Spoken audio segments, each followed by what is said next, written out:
Hello, everyone, and welcome back to Voice of English.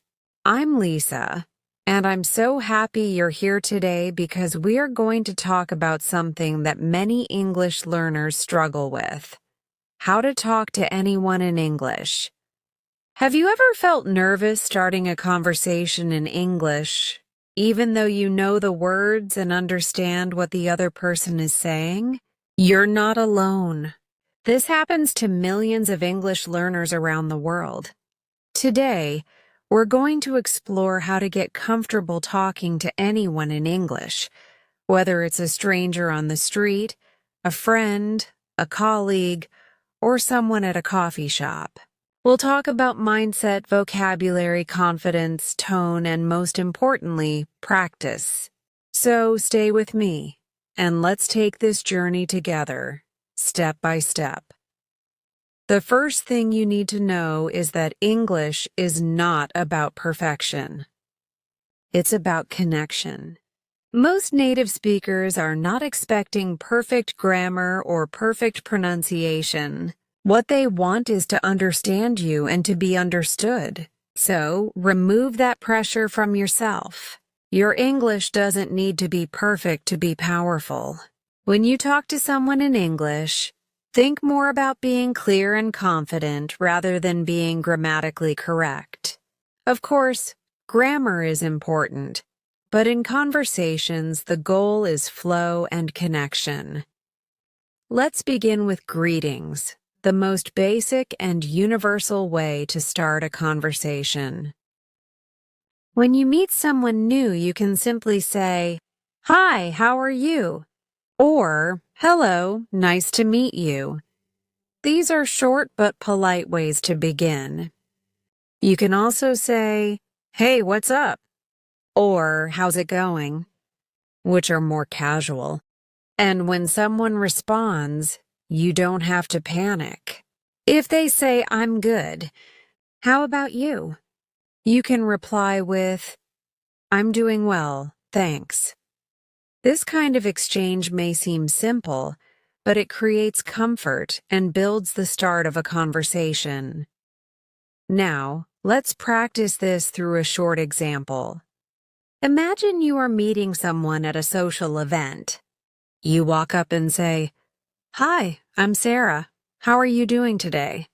The person replies, "Hey, Sarah, I'm doing great, thanks. How about you?"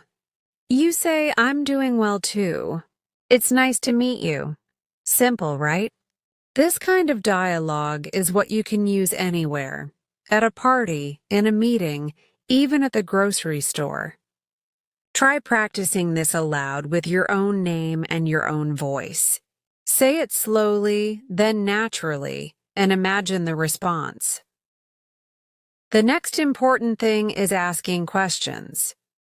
If you want to keep a conversation going, ask questions that are open-ended. That means questions that cannot be answered with just yes or no. For example, instead of asking, "Do you like coffee?" you can say, "What kind of coffee do you like?" Instead of, "Are you from here?" say, "Where are you from originally?" These questions invite the other person to talk more, and that gives you more chances to listen and respond. Here's another practice scene for you. Imagine you are sitting next to someone on a train. You look over and say, "Hi, is this your first time taking this route?" The person smiles and replies, "No, I take this train every day." Then you say, "Oh, really? Do you work nearby?" That's a conversation starter. And even if the person says something short, you can still find ways to keep the flow going by showing interest and responding with something like, "That sounds interesting. What do you do exactly?" Keep the conversation going like a tennis match. One person talks, the other responds and throws the ball back.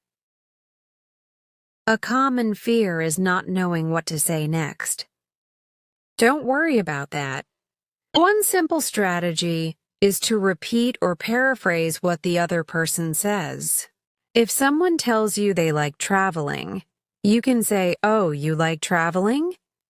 Where have you been recently?" This shows you are listening and also invites more conversation. Repeating is a great way to buy time and also keep the dialogue alive. Practice this skill too. Try it out loud. Imagine someone says, "I love reading books."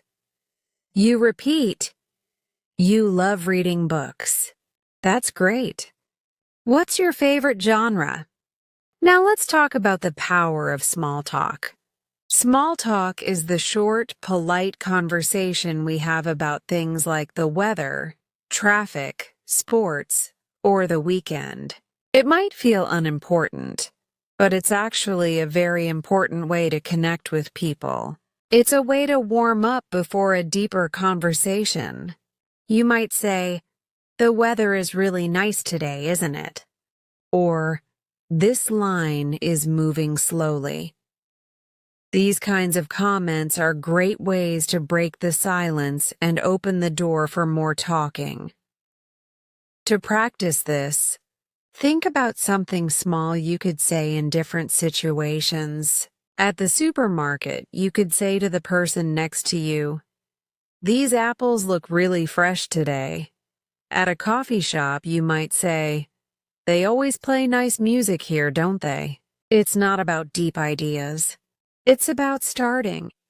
Think of small talk like the key that unlocks the door to bigger conversations.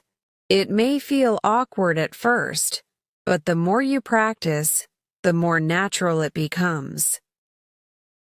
Another powerful tool for talking to anyone in English is learning how to give compliments.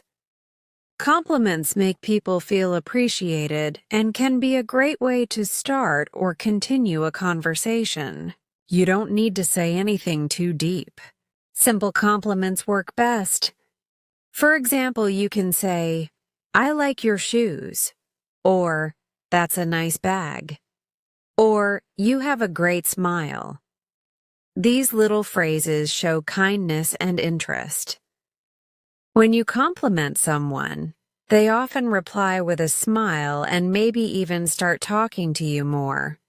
Compliments create a friendly space and help people feel good around you. Here's a quick practice exercise. Imagine you're in a bookstore and someone next to you is holding a book you like. You say, "That's a great book.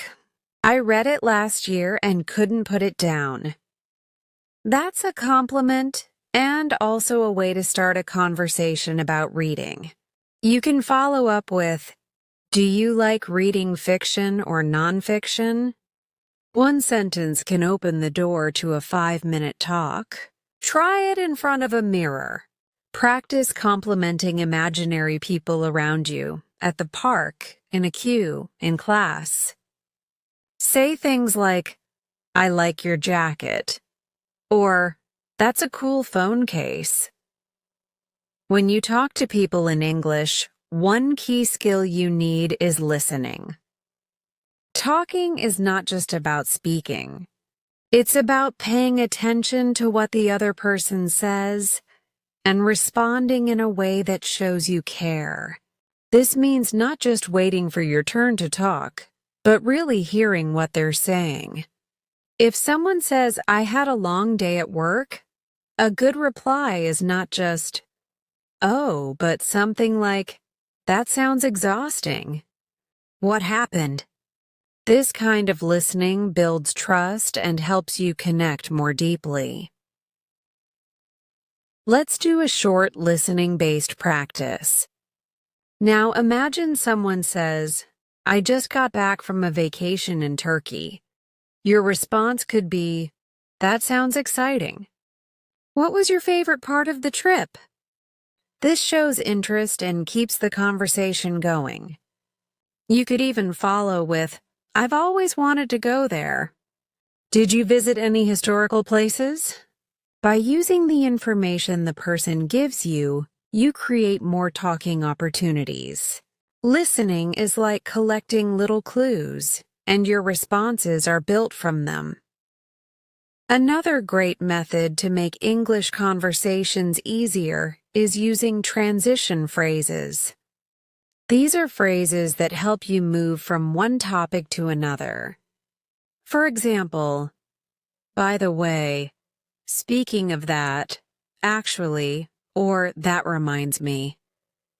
These help you shift the conversation without making it feel strange. You could be talking about coffee and then say, "By the way, have you tried the new cafe downtown?" Or someone mentions work and you say, "Speaking of work, how's your team handling the new project?" These small expressions help the conversation flow smoothly. Let's look at a practice paragraph using transitions. You're talking to a friend and you say, "I love weekends. It's the only time I can sleep in." Then you continue, "By the way, do you have any plans for Saturday?" And later you add, "That reminds me, I need to buy a birthday gift for my cousin." These connecting phrases make your English sound natural and help keep the talk going without awkward silence. Sometimes people worry about making mistakes during conversations. But here's the truth. Everyone makes mistakes, even native speakers. Don't be afraid of saying something wrong. If you forget a word, pause and describe it. For example, if you can't remember the word umbrella, you can say, "That thing we use when it rains." Most people will understand. It's more important to keep the conversation alive than to freeze. If you say something incorrectly, just smile and say, "Sorry, I meant to say," and fix it. People appreciate the effort. Here's an exercise to help you get comfortable with making mistakes. Choose a topic like ordering food at a restaurant and try speaking aloud without stopping. Even if you forget a word or make a grammar mistake, keep talking. Say something like, "Can I have the thing with chicken?" "Oh, yes. Grilled chicken sandwich." The goal is not perfection. The goal is fluency and courage. The more you do this, the easier it becomes to speak freely without fear. Another helpful idea is to prepare small conversation scripts in your head. These are short phrases or questions you can use anytime. For example, if you're meeting someone new, you can memorize, "Hi, I'm new here. What's your name?" Or, "Have you been here before?" Having these ready will reduce your hesitation. You don't need to memorize long speeches, just little phrases for common situations. Over time, your brain will automatically offer them when you need them. Let's do a speaking practice now. Imagine you are going to a new class. You sit next to someone and say, "Hi, I'm Alex. Is this your first time taking this class too?" They reply, "No, I've taken it before." Then you say, "Great. Do you like the teacher?" This is a natural, friendly way to start talking. Practice this scene with your name and use your own situation. Say it out loud several times. It will help build your comfort and fluency. Let's now talk about body language. Body language plays an important role when you talk to someone in English or any language. A friendly smile, relaxed shoulders, eye contact, and an open posture can say a lot. Even if your words are simple, your body can show that you're confident and interested. Sometimes body language speaks louder than words. If you look away, cross your arms, or keep checking your phone, the other person may feel like you're not interested in talking. But if you lean in a little, smile, and nod while the other person is speaking, they will feel more encouraged to continue the conversation. You can try this in front of a mirror. Practice saying, "Hi, how are you?" while looking at yourself with a smile. Then try saying it again with no expression. Notice the difference. Your energy matters. People respond to the way you make them feel. So, even if your vocabulary is limited, your friendly energy can make people want to talk to you more. When you combine good body language with even basic English, your confidence will naturally grow. Let's talk about expressing opinions. Many conversations grow when people share their thoughts or feelings. Even if you're unsure about grammar, try to express your views using simple structures like "I think," "I feel," or "in my opinion."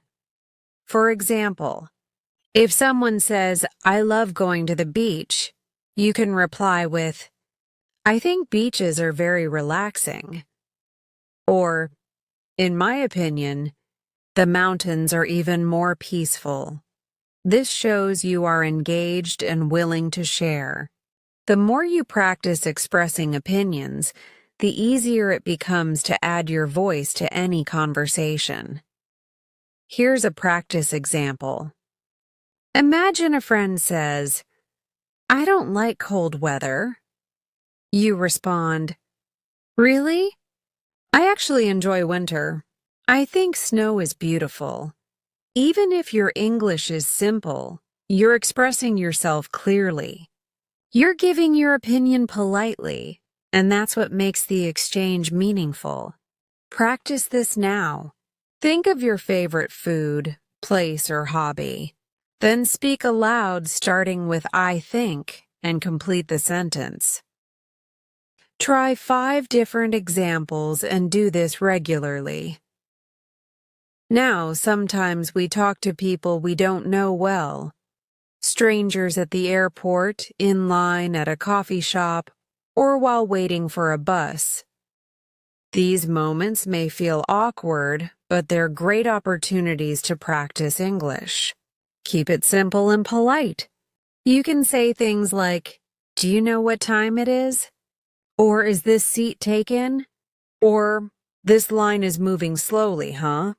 If the person replies and seems open to talking, you can continue.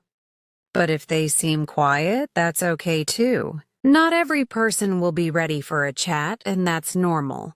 Let's do a real lifestyle exercise. You're waiting for your train and someone is next to you. You say, "Do you know if this train goes to Central Station?" They reply, "Yes, it does. It stops there in 10 minutes. You say, "Thanks. I'm new here, so I wasn't sure." They respond, "No problem." "First time in the city?" You answer, "Yes, it's a lot bigger than I expected." That short conversation helps you practice real English and shows how even small talk can grow. Next, let's talk about tone and pace. When you speak in English, try to use a friendly tone. Not too fast, not too slow. If you speak too quickly, it can be hard to understand. If you speak too slowly, it may feel unnatural. So, find a rhythm that feels calm and steady. Also, try to match your tone to the situation. In a friendly chat, sound warm and open. In a more serious setting, sound respectful and clear. The way you say your words matters as much as the words themselves. To practice your tone and pace, record yourself talking about something simple, like your morning routine. Then listen back. Does it sound too fast, too slow? Do you sound friendly or nervous? Adjust and try again. Repeating this exercise often will help you sound more natural over time. You can also shadow English videos. Listen and speak along with a native speaker to copy their rhythm, tone, and speed. Another way to talk to anyone in English is to be curious. Ask questions that invite people to share. People enjoy talking about themselves. So, if you're unsure what to say, just ask about the other person. You could say, "What do you do?" Or, "What brings you here today?" Or, "Have you always lived in this city?" These are neutral, polite questions that people can answer easily. Curiosity shows that you care and want to connect. Here's a practice conversation. You meet someone at a seminar. You say, "Hi, I'm Anna. Is this your first time attending this event?" They reply, "Yes, it is." You continue, "Me too. I'm hoping to learn more about digital marketing." "What about you?" This gives the other person a chance to share. And now you have a topic to continue discussing. Curiosity can help you make friends, practice English, and build real connections. Lastly, don't forget to breathe. When you feel nervous, your brain might freeze, and you'll forget words you already know. So, before you speak, take a deep breath. It helps your brain relax, smile, and then begin. Speaking a second language is a big achievement, and every time you try, you're getting better. Every mistake is a step forward.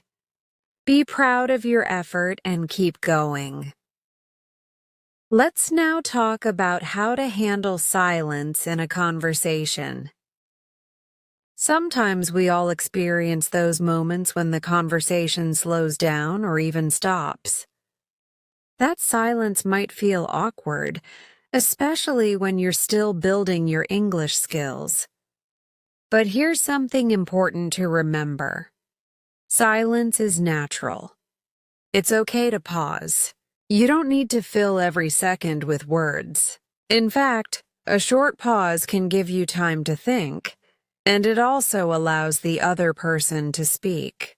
Many fluent speakers pause to collect their thoughts. So, if you forget a word or need a second to think, just smile, nod, or say something like, "Let me think for a second," and take your time. That short pause shows confidence, not weakness. Let's try a pause exercise. Pick any topic like my favorite movie. Begin speaking aloud, and every time you feel nervous or unsure, instead of stopping, just take a deep breath and say, "That's a good question," or "Let me see." Then continue. This practice teaches your brain that pauses are okay and that you don't have to panic when there's a moment of silence. With time, you'll find your words more quickly. Now, let's discuss how stories help in conversation. People love stories. Stories create images in our minds, and they make our talks more interesting. Instead of giving short answers like, "Yes, I liked the movie," try turning your experience into a mini story. Say something like, "Yes, I watched that movie last weekend with my sister.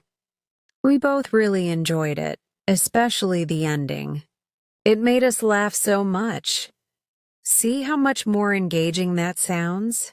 Stories are easy to remember, and they make the listener more interested in you. Let's practice creating a short story. Now, think about something simple like going to the grocery store. Don't just say, "I went shopping." Turn it into a story.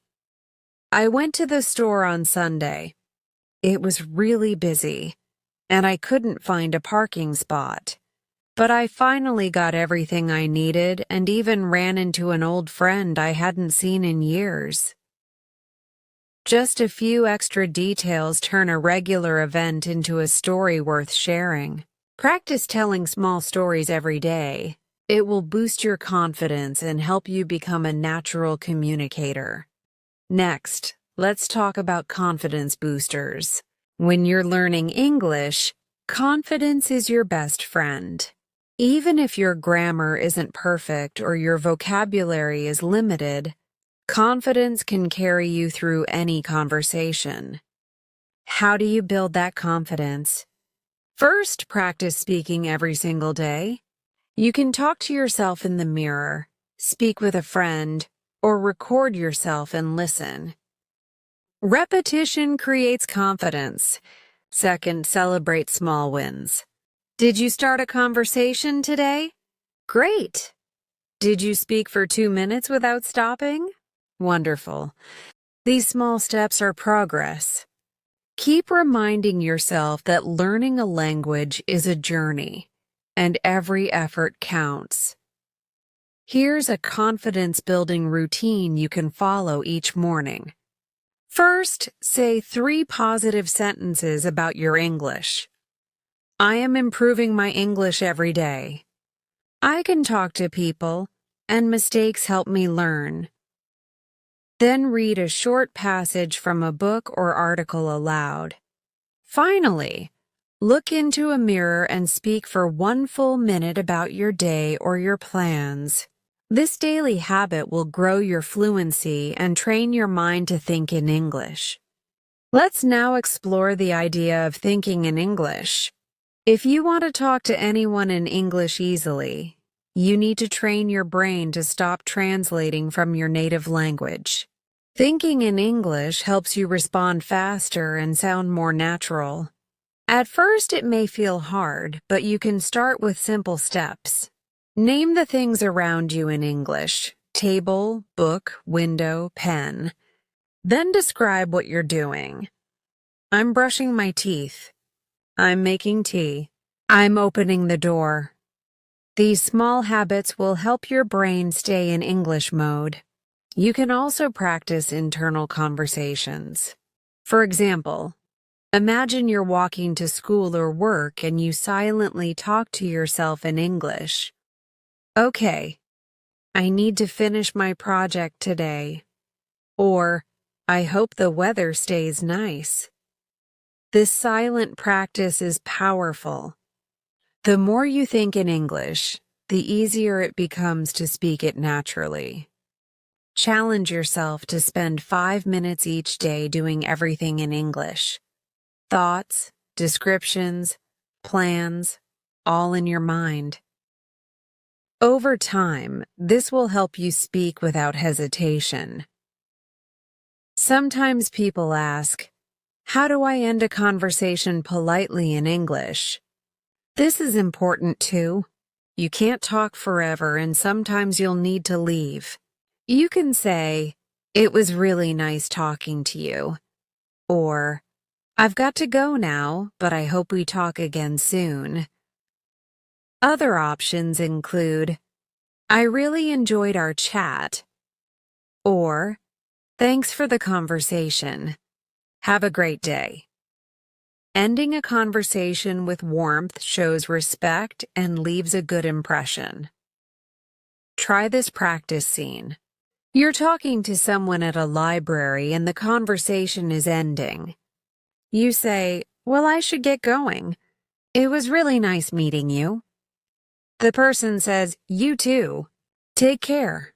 You reply, thanks. See you around. That's it. You've ended the conversation smoothly and politely. Practice this scene a few times aloud. Use different variations and get comfortable closing conversations with grace. Let's also remember that humor can help conversations. You don't need to be a comedian, but a small laugh or a light joke can make people feel comfortable. Just keep it simple and kind. For example, if someone says, I spilled coffee on my shirt, you can reply with a gentle laugh. Coffee is dangerous. It always finds white shirts. This type of light humor builds connection. It shows you're relaxed and enjoying the conversation.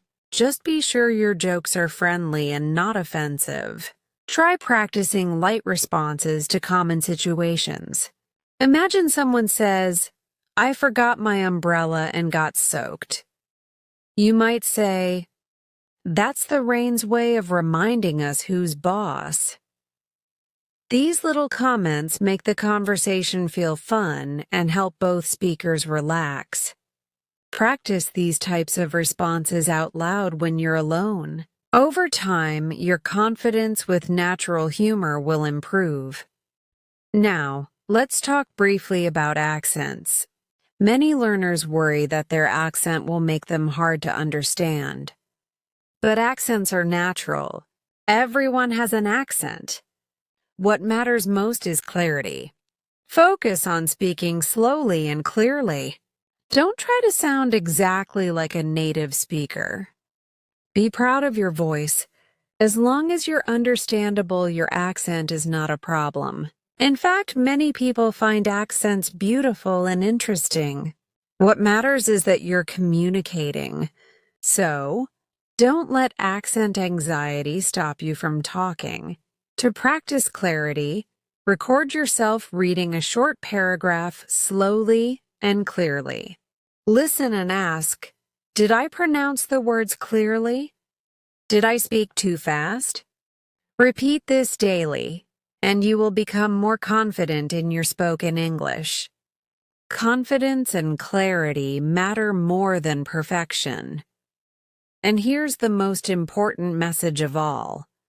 Don't wait for perfect English to start speaking. Start now.